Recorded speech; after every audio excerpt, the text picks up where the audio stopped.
What is up, my ninjas? I'm Strident, and welcome to my review of Ultraman Zero and Ultraman Belial by SH Figuarts.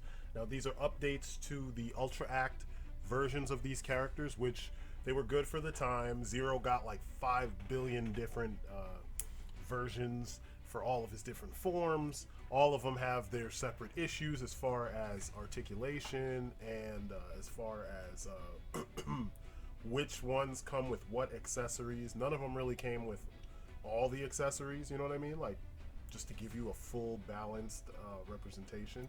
You kind of just had a little bit of everything.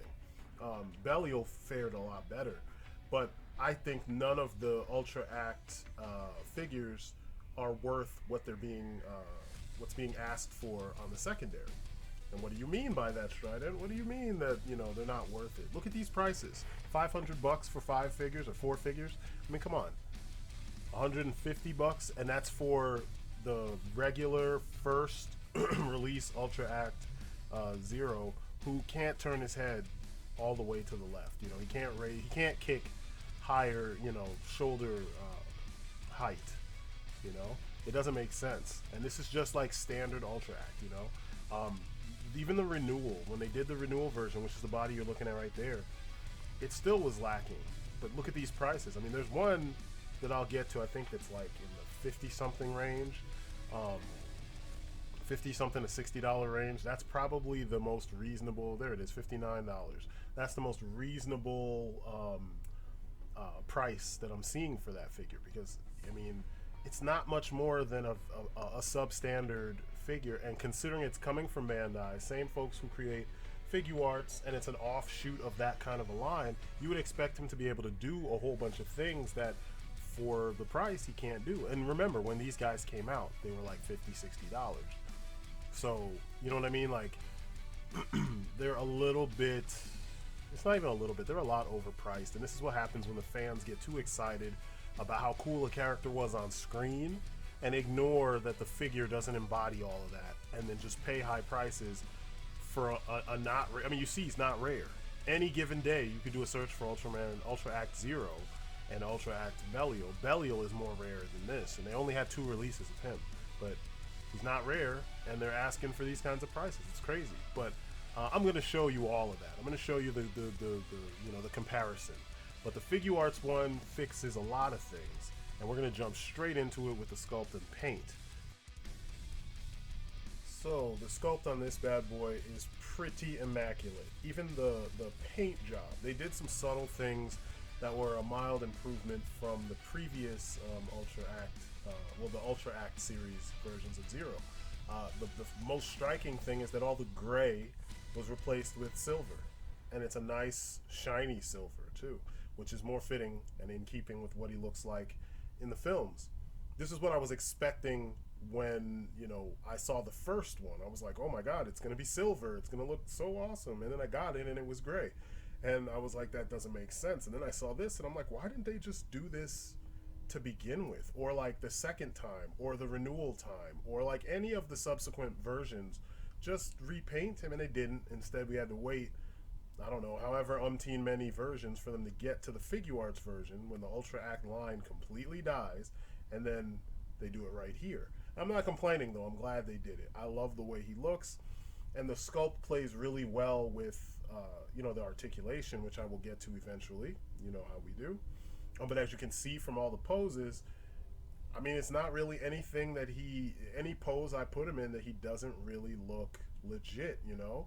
And that's what you want from an Ultraman figure. If there is any complaint or anything that I wish they would have done differently, is that the Figuarts, they're always smaller than all the other lines, slightly at least, and he's a little smaller than his Ultra Act counterpart.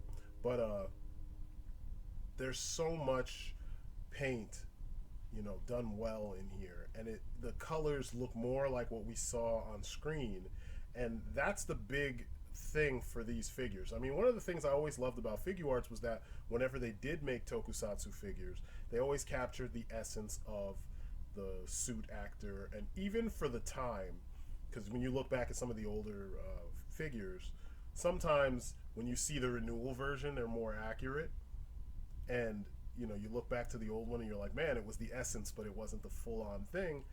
With Zero, it seemed like you always had a little more than the essence. It's just little fine-tuning was in order, and a lot of engineering, re-engineering was in order. But you know, there's a lot that this version, the Ultra Act version, should have done that was rectified here with the Figuarts version. And now a lot of this stuff should have never been a problem to begin with. I mean, it's kind of weird to see that a company that spent so much time bringing us, you know, action figure versions of Toku characters and being accurate too would fall so short. And I don't care if you like the character, you got to be aware of the figure has to represent the, you know, what you saw on screen well. And with a company that does that, they kind of dropped the ball the first time. I mean, this should never be like, when you see the difference, it shouldn't be that big of a difference. And it feels like I'm one of the only people saying anything about this, because all the reviews I've seen, they just hold this figure up to a great standard, and there's some basic shit that it just does not do, let alone do well. It just doesn't do it. Now, these things are simple things. Things like, you know, basic movement and range of movement. And I'm going to do this a little bit differently from how I normally do it, because I feel like this figure's been out for long enough, and there's so many reviews that go over his articulation. I'm just going to show you what, you know, things he doesn't do extremely well, so you understand where I'm coming from. So this is the Ultra Act Zero. Number one, you can see that the paint is dull. The grays, the silvers are gray. His bicep swivel, it's nice. You have to kind of fight to get his arm all the way up laterally, but as you move the bicep, it comes apart. Should never come apart. You see it slowly coming apart. I think there must have been a piece that you were gonna, like maybe cross arms or something like that, that you were supposed to get, that they didn't, they took out at the last minute. But just moving it, I mean twisting it one time, it comes completely off, because the top of the armor on the lower portion of the arm beneath the bicep swivel, it sometimes bumps into the shoulder armor, which you can move, but it still bumps into it, and it's just not secure. It doesn't click, you know, when it gets in there. Now, would you pay $60 plus for that? I mean, does that sound like premium action figure engineering to you? Because it doesn't sound like that to me. And this is what all the fanboys go ape shit over, and that's why all those listings you saw for the figure were going for so much.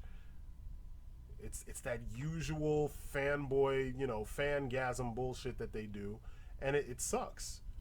It makes us look like we don't know what quality is. You get caught up in the idea of the character and your love for the character, that you don't even pay attention to what you got. And here, you were sold a lemon.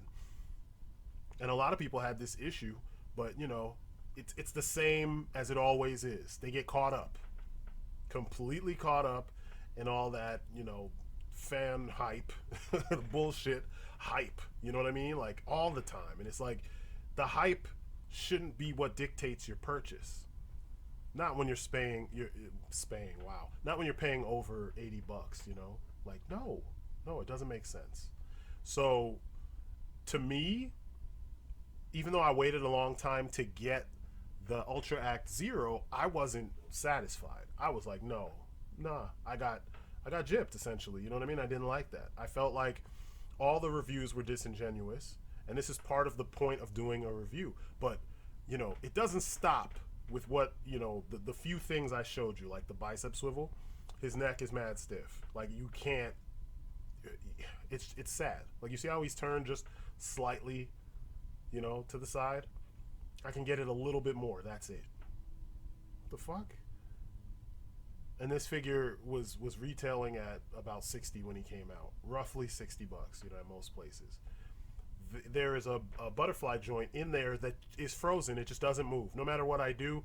And then when I do, well, I shouldn't say no matter what, but you have to put so much force to get it to move. His split, like I told you, he can't kick high. That's as far laterally as he can go. Are you kidding me? For an Ultraman that's like all about fighting. And that's even with the drop down hinge on his leg. That's sad. It's just like the way it was sculpted doesn't allow for it to move smoothly. He can look up like a champ, but then his face, there's problems with the face because it's on a face plate. You put his head up and the head comes off. I had to put stick tack in the little groove to keep it on. What the fuck kind of engineering is this? You've done it right with so many other figures, and then you do it completely wrong with this guy because he's popular. It hurt my head, man. I couldn't understand what I just couldn't wrap my head around what people were seeing that was so amazing. I mean, that's the highest that this figure can kick. No, absolutely not. And you know, there's always more, but I was ready to throw this figure at the wall or send it back, or you know, I wasn't even gonna give it to my son because, like, you know, the small sharp parts and things like that. But it's just not a worthy figure. But the Figuarts version is definitely a worthy figure.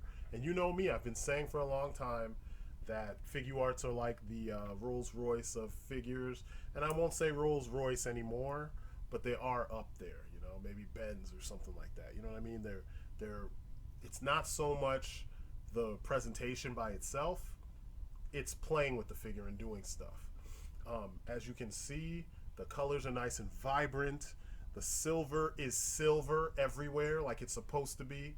And his stature, he looks kind of squat and kind of I don't know. Wow, birds are chirping outside my window. I must be doing the Lord's work or something. I don't know. But no, he looks good. He looks good. Everything looks nice and crisp and clean and reflective where it needs to be reflective, and just, you know, vibrant. That's one thing about Ultraman, is that the colors and the combination of colors and the way the colors play off of one another, it creates a vibrancy. You know, there's a vibrancy. Blue and red bouncing off one another should always make the red pop more and the silver pop more. Let's talk about the accessories, because this is another place where the original dropped the ball.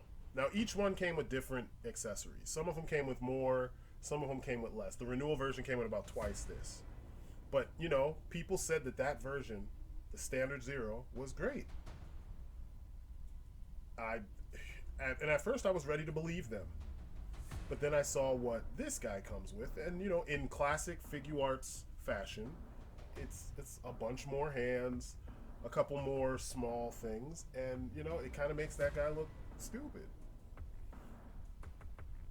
I mean, like, it's one of those things where the bang for your buck, it's really obvious. You know, there's signature hands that he should have, that this one has, that the previous one didn't. You didn't get them until the renewal version. So, I mean, I'm talking about, like, from all of the different, his different appearances in the various movies that he was in and TV shows and stuff. Like this is basic, I'm gonna whoop your ass stance. And that one didn't come with it. How did he not come with that hand? You've seen it in every appearance. He's done this. Every appearance since the first one. So yeah, I wasn't impressed. But this impressed me. You know, you even use that same hand when he's directing the sluggers, which looks awesome. And then the Zero sluggers themselves, they already got that right. All the accessories for the most part are pretty much the same as what the previous releases came with, and they look good and they work well. You know, he holds them well. He has specific hands for holding these sluggers. The ultimate brace looks great. The other one didn't come with that, and he had that in, like, I want to say his first movie. So it was like, what the fuck? Why did you omit that? The twin shot, it looks great. You had that on the other one too, but I mean, it was gray instead of silver. The color timer, you've got the red one and you've got the blue one. I'm only showing you the blue one here. The red one was laying down on the, on the ground. You'll see the red one in the action photos as we go further. The twin sword, it's almost exactly the same as the twin sword that came with the first Ultra Act Zero. And probably every subsequent version, because they got it right. It's very simple. It's not hard to do. I love it. It looks good. It works well. It's easy to maneuver. And the hand that is designated to hold this holds it extremely well. You don't have to worry about, breaking the fingers as you put the handle in his hand like you do with some of the Mythic Legions and such. And yeah, I love it. I love it. There's no issues. And then, Belial. Belial, I'm going to go into detail about Belial, but you can just see putting them in action, and that's the thing that's important. Putting them in action kind of, it solidifies everything. You pretty much are seeing a recreation of things that you watched on screen, and that's why we collect these figures. You know what I mean? That's the fun, that's the magic of collecting these figures. And, you know, the fact that previously they were skating by on just the name, you know, just the idea, it's not enough. You got to do better than that. And they did better. And that makes me happy. I was thinking for a long time that, there goes those birds again. I was thinking for a long time that it wasn't really going to get any better. You know what I mean? Like that was it. And seeing pictures of those figures, you know, the Ultra Act figures, I was impressed because in the pictures they looked like they were very posable. But the more I looked at the pictures, I see the same poses over and over and over because there's limitations to what they can do. As I sat around and played with these guys, as you can see from these pictures, I mean, everything. I can do everything with these guys, and that's what you should be doing. There's the red color timer for when Zero's in trouble. I love it. I love it. I was impressed. I had fun, and that's the name of the game. Belial. The problem with the previous Belial is that he was lanky, he was huge, and he didn't quite have the physique that Belial has. As you can see, Belial is like really bulky. No neck. His shoulders and biceps are really big, and everything kind of tapers off as you get down lower. We'll look more at his sculpt and his paint. Look at those eyes. Those compound eyes that you see on the Kamen Riders look amazing here. He even has an articulated jaw so you can see the teeth. I mean, it's just, he's creepy, but in a good way, you know? And then he only comes with the one timer. He doesn't have he doesn't go through what most Ultramen go through. So he has that red timer. It stays that way. But the red is nice and deep crimson, you know what I mean? And the patterning is great. There's no slop. I have no black bleeding into the red and no red bleeding into the black, even though I would assume that the figure was cast in black and the red was painted on. The hands are nice and the claws are sharp. It just, everything looks like what I saw in all of the appearances of Belial, and I love it. In Belial, like I said earlier, there was only two other versions of Belial. There was, well, two released versions. There were the Ultra Act Belial, and then there was Kaiser, Ultra Act Kaiser Belial. And I'll show you more pictures of him later on when I get to this kind of comparison. But it seemed like they were closer to getting things perfect. There was a weird texture on that, on those previous figures that the suit didn't have. So it was weird to see that in figure form. And a lot of the fans did not point this out. But anyway, let's look at his accessories, which are not very many because he didn't really do too much that you would have needed to recreate. This is from his first appearance, like I said, from Ultra Galaxy Legend. And as you can see, he's just got his weapon and two sets of hands. The hands look good. His weapon. I like this thing. I like that it's real simple to put together. Things sit kind of securely. As you can see, you just peg the staff portion into the barbell ends of the Giga Battlenizer. I hate the names. They sound like, you know, they just put some names together in a bowl and shook it around and pulled out, you know, individual, you know, the pieces of paper. But you got extended and retracted. Now, let's compare so you can see what I was talking about with the different versions. The two characters, they pretty much are arch nemesis. So usually if Zero shows up, you're going to see some version of Belial. This is the original Belial from the Ultra Act line. And you can kind of see the limitations just in his legs. There he is as Kaiser Belial, which looks awesome. But he's being covered up by that jacket. But I mean, just look at the two next to one another.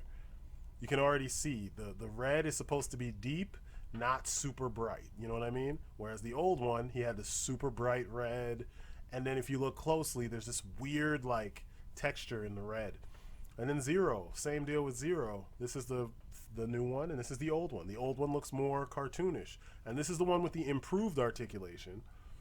So his legs look a lot wider than what the first version looked like. But it doesn't quite look like the suit actor. You know what I mean? Like there's something streamlined and kind of generic, and The silver is still gray. And this was a version from one of the films, I want to say it was one of the specials, that we've never seen the figure released. And his body looks further re-engineered for more articulation. I don't know. I don't know what they're going to do with him. I don't know if they're ever going to release it. I don't know if they have released it. Maybe they will. But anyway, the bottom line, because you know I love this part. These figures are much needed, much awaited retools, retreads, improvements over their Ultra Act brethren. So far, all the Figuarts Ultramen have proven that something was missing in the Ultra Act line for many of the releases. I mean, the first Ultraman and Zafi, they share the same body, and the same goes for the Ultraman from the manga. They all have similarities and whatnot, and some things were done right, but a lot of things were kind of lacking, you know, and Figuarts seems to give you that extra piece to make those figures feel a little bit more substantial and not feel fragile and not have limitations in areas where other figures in the same line with the same level of detail don't have those limitations. You know what I'm saying? Because how do you have a line where they're all wearing unitards, you know what I mean? Not armor bits, unitards, which is generally a smooth sculpt, and you have some that can do a split and some that can't. That's just lazy sculpt work, lazy engineering. That's not, or it's not mindful engineering, you know what I mean? And they could easily remedy this by just paying attention and making sure that certain things are unified across the board so that we don't run into this. And it looks like here they did that. So overall, these guys are definite S-class figures. If you like cool looking figures, if you like you know, Ultraman especially, you need to get these guys. They go for about 60 a piece. You will find crazy prices with these guys, even though they only dropped not too long ago. But I mean, they're mostly worth it. I shouldn't even say mostly, they're worth it. They're worth it completely. So this has been my look at the Figuarts Ultraman Zero and Belial. They're available now. Jump on it while you can. They are worth the time, and that's my story, and I'm sticking to it. So thank you guys for watching. Thank you for listening, and as always, you guys have been great. Peace outside.